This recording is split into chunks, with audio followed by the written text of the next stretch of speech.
Go ahead, sir. Magandang hapon po sa inyong lahat. Una po sa lahat, ako po'y nagpapasalamat sa Panginoon Diyos for the opportunity dito po sa harapan ho ninyo. And then second po, I'd like to thank the President for inviting me to join the coalition. The President asked me kung gusto ko pang tulungan ang administrasyon. So I said yes. I'd also like to thank the Speaker of the House for inviting me to join Lakas CMD.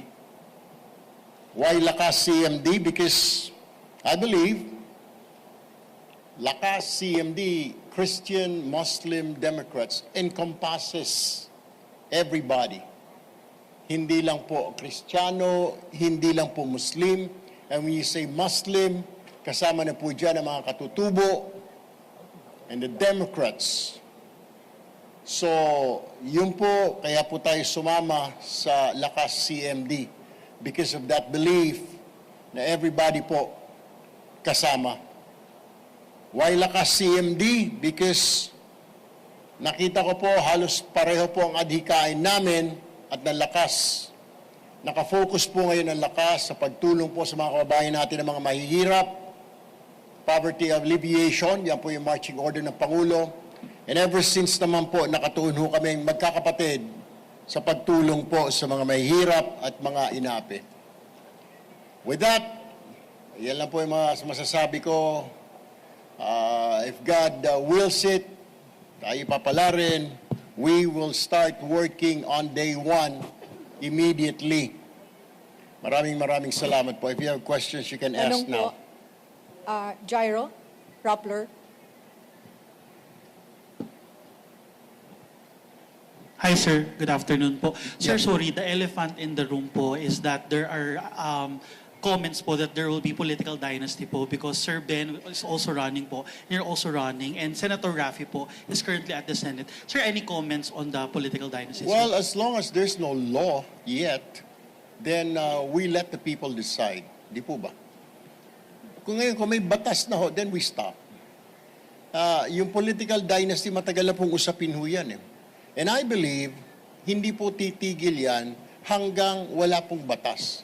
Luzon, Visayas, Mindanao. Kaya, ang tao ho will decide. For now, dahil wala po tayong batas, then let the people decide. Do we want 1 Tulfo, 2 Tulfos, 3 Tulfos? Do we want them? 1 Duterte, 2 Duterte, 3 Dutertes, 1 Marcos, 2 Marcos, 3 Marcos, LGUs, maraming ganyan. So, we let the people decide. Nasa kapangyarihan po ng tao. Kung gusto po nila si Raffy lang, fine. Walang problema. Gusto nila yung dalawa, fine. Gusto nila 3 tulfo sa Senado, nasa tao po yun Because we don't have a law. If there's a law, then that's it. Matitigil po yan. Sir, just a follow-up question, sir, and last from me. Don't you think, sir, parang prone po siya abuse for some family po, na parang na-hold lang nila yung power within their families, especially in the provinces, sir? I cannot speak for the provinces, boss, because I'm not running for the national election. Local elections in the LGU. I'm running po in the national elections. Kaya I cannot speak about abuses po sa LGU. I don't know what's going on down there sa LGU because wala pa po sa amin ang tumatakbo sa local government units. From ABS-CBN, Kat Domingo. Hi, sir. Good morning. Sir, should you win a seat in the Senate, will you be willing to support or advocate for an anti-dynasty law? Yes. What I mean to say is like, if there is a law, then pag-uusapan ng majority, you know that it's numbers game, di po ba? You may say yes, pero yung mga kasamahan mo, majority rules. We will look, paano yung forma ng dynasty, yung sinasabi yung dynasty law. Kung nandyan na yan, kung maganda naman para makakatulong po sa sambayanan, then I will. Why not, di ba?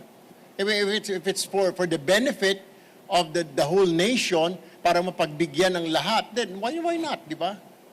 Sir, how will you convince voters that the public needs another Tulfo in the Senate? Performance, ma'am. Performance. I will just tell them to look at my older brother. what he had done in Senate and what I have done in Congress. Tignan na lang ho nila sa performance. Sir, we all know, last na po, there are three Tulfos running for, there are two Tulfos running for senator. If both of you wins, there will be three Tulfos in the Senate. What is your unique selling proposition compared to your brothers? Well, all of us like our pro-poor, yung plataforma lagi namin. Pero this time, we have marching orders from the administration to continue yung programs ng pamahalaan, poverty alleviation, etc. Ayun naman talaga, kahit lahat kami magkakapatid. Pero we always forget the one in the middle. Yung mga middle class, yung mga uring manggagawa, nakakalimutan minsan or kadalasan naiiwan because nakafocus ang sentro ng gobyerno ngayon sa mga nasa laylayan. Paano yung nasa middle class? Paano yung mga professionals? Yung mga below middle class? Yung mga nagtatrabaho sa mga fast food, mga sales clerk, mga gwardya? Paano sila? Di ba? Because we are so focused yung gobyerno sa mga mahihirap. Siguro it's time we also look at doon sa mga kababayan natin na mga hindi masyado napapansin yung nasa middle. Siguro yung sinisigaw nila na higher wages, yung mga more benefits, and I will also introduce, if there's a chance, yung retirement siguro benefits ng mga nagtatrabaho sa private sector. Jeffrey Hernandez, ABS-CBN. Hi, Sir Erwin. Sir, so we might see 3 Tulfos po sa Senate, no? There's a possibility. So, paano po ba ang aasahan namin? Ang boto po ba ng isang Tulfo ay boto ng 3? Ang stand po ba ng isang Tulfo sa Senado ay magiging stand ng 3? Doon ho patutungo yun eh. Because iisa lang naman ho yung layunin namin. Alam niyo naman from the very start, Rafi, even before we joined politics, nakasentro po sa pagtulong sa mga mahihirap, defend doon sa mga oppressed. So doon ho yun eh. Mas maganda ho, mas maraming puwersa, ika nga. Follow-up question lang ba? Sir, nakapag-usap po ba kayo ni Sir Ben Tulfo na napag-usapan ba na isa lang sa inyong tatakbo o napagkasunduan na takbo na lang po pareho? Takbo niya lang pareho. This is a free country. So sabi nga namin, magkakapatid, sige, if you want to run, then so be it. Mahirap naman ho yung pipigilan mo. Mas makakatulong nga, ika nga, you have the numbers. From Malaya Business Insight, Gerard Nabal. Sir, good afternoon, sir. Sir, isang question lang, sir. You're running under the administration, sir, administration coalition, sir. Yes. Will there be an opportunity for you to campaign with your brother? Pag nagkita siguro kami, I believe he's running as independent, si Ben. So, why not, di ba? Alam ba naman, isnabin ko siya. When we see each other in the same sortie o sa isang lugar, of course, I mean, I'll have to help him out. Last question, please. Anyone?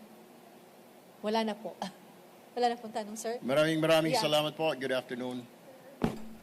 So yan po mga lodi, mga idol, no? Napakinggan po natin ang mensahe po ni Idol Erwin Tulfo, no? So mga lodi, mga idol, ano pang hinintay natin? Mas maganda yung 3 ang nandyan sa Senado upang sanibwit sa sila upang mas mapalakas pa ang kanilang pagbibigay serbisyo sa taong bayan po, mga lodi, mga idol. Alam naman po natin, mga lodi, mga idol, subok na po natin ang kanilang public service talaga, mga lodi, mga idol, no? Nalalapitan sila at nasusumbungan talaga ng taong bayan po, mga lodi, mga idol. So Thank ano you. pang hinintay Salamat natin? po. Salamat. Huwag natin Sir pakawalan Erwin, yan, paupuin integrity natin pledge yan po. sa Senado yan, paiyakin natin ang ibang mga senador na wala naman sa kalingkingan, no, mga lodi, mga idol. So maraming salamat sa pagsusuporta at mabuhay po tayo lahat ng mga Pilipino. Paki-subscribe, paki-pinot na notification button para updated po kayo sa susunod ko mga vlog. Maraming salamat at mabuhay tayo.